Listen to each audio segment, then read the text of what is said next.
आज नीतीश कुमार दिल्ली आ रहे हैं। बड़ी खबर, लोकसभा चुनाव की हलचल तेज होती हुई नजर आ रही है, जहां सीट शेयरिंग पर दिल्ली में चर्चा होनी है। बिहार को लेकर बीजेपी नेतृत्व से नीतीश की मुलाकात संभव बताई जा रही है। बिहार में अब तक सीट शेयरिंग फाइनलाइज नहीं की जा सकी है, ऐसे में ये बैठक बेहद महत्वपूर्ण मानी जा रही है। कहा यह जा रहा है कि सीट शेयरिंग पर चर्चा संभव है। तो नीतीश कुमार दिल्ली पहुंचे हैं और बिहार में अब तक सीट शेयरिंग का चूंकि फॉर्मूला अब तक सामने नहीं आया है, फाइनलाइज नहीं किया गया है, इसको लेकर बैठक महत्वपूर्ण मानी जा रही है।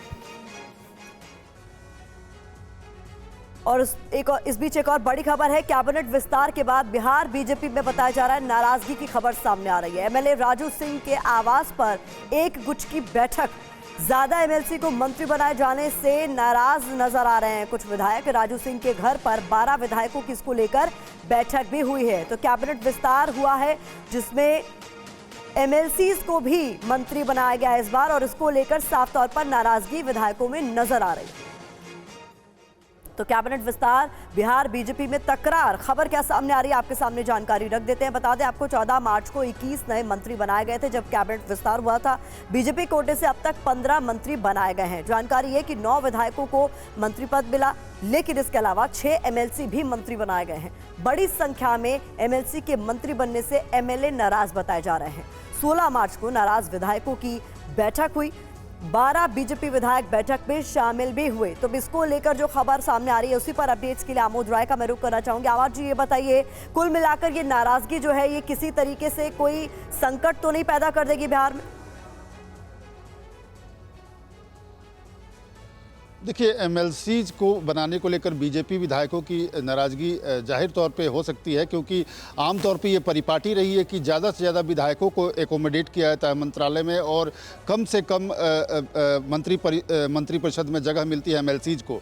लेकिन इस बार थोड़ा ज़्यादा ज़रूर देखने में लग रहा है और उसको लेकर नाराज़गी हो सकती है। लेकिन पार्टी के जो प्रभारी हैं विनोद तावड़े और मंगल पांडे, दोनों की भी थोड़ी देर पहले बैठक भी हो रही है और आज देर शाम तकरीबन 2 बजे के आसपास बिहार के जो उप मुख्यमंत्री हैं सम्राट चौधरी, वो भी दिल्ली पहुंच रहे हैं। तो बीजेपी का भी पूरा फोकस जो है गठबंधन को सीट क्लियर करने को लेकर है, न कि बिहार में विधायकों की नाराजगी को लेकर है, क्योंकि बीजेपी आश्वस्त है कि उस फ्रंट पे बहुत कुछ अभी होने नहीं जा रहा है। लिहाजा अभी पूरा का पूरा फोकस बिहार में बीजेपी का, जेडीयू का, सबका गठबंधन में सीटों के शेयरिंग को लेकर चल रहा है। जी, उसको लेकर भी एक महत्वपूर्ण बैठक दिल्ली में होनी है। नीतीश कुमार दिल्ली पहुंचेंगे और बहुत महत्वपूर्ण इस बैठक को बताया जा रहा है, क्योंकि अब तक डेट अनाउंस हो चुकी है, लेकिन अब तक चूंकि फॉर्मूला सामने नहीं आया है, तो क्या माना जाए कब तक इस बात को लेकर क्लैरिटी आ जाएगी कि कौन कितनी सीटों पर लड़ने जा रहा है? एनडीए की बात करें तो बिहार में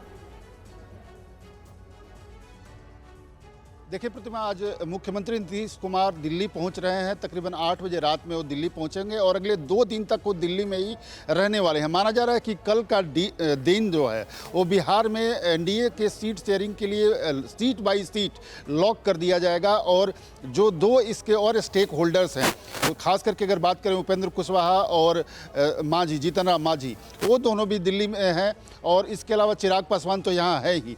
तो कल ऐसा माना जा रहा है कि बीजेपी बिहार की हर एक सीट पर चर्चा करके और सीट लॉक कर लेगी, कौन पार्टी किस सीट पे चुनाव लड़ेगी, और उम्मीदवारों के नामों की भी चर्चा कल की बैठक में कर ली जाएगी, ऐसी सूचना आ रही है। फिलहाल जो ये जानकारी है कि नीतीश कुमार को बीजेपी 15 से 16 सीट दे सकती है बिहार में, बीजेपी 17 से 18 सीटों पर चुनाव लड़ सकती है। लेकिन जो बैठक मुख्य तौर पर होना है वो सीटों का एडजस्टमेंट को लेकर होना है। कुछ जो बीजेपी की सीटें हैं उस पर जेडीयू चुनाव लड़ना चाहती है और कुछ जेडीयू की सीटों पर एलजेपी चुनाव लड़ना चाहती है। इसी पर क्लैरिटी के लिए कुल मिलाकर आमोद जी आप बता रहे हैं कि बैठक होनी है जिसमें ये साफ हो जाएगा लगभग अगले 1-2 दिनों में कि कौन किस सीट से चुनाव लड़ने वाला है। बहुत शुक्रिया इस तमाम जानकारी के लिए।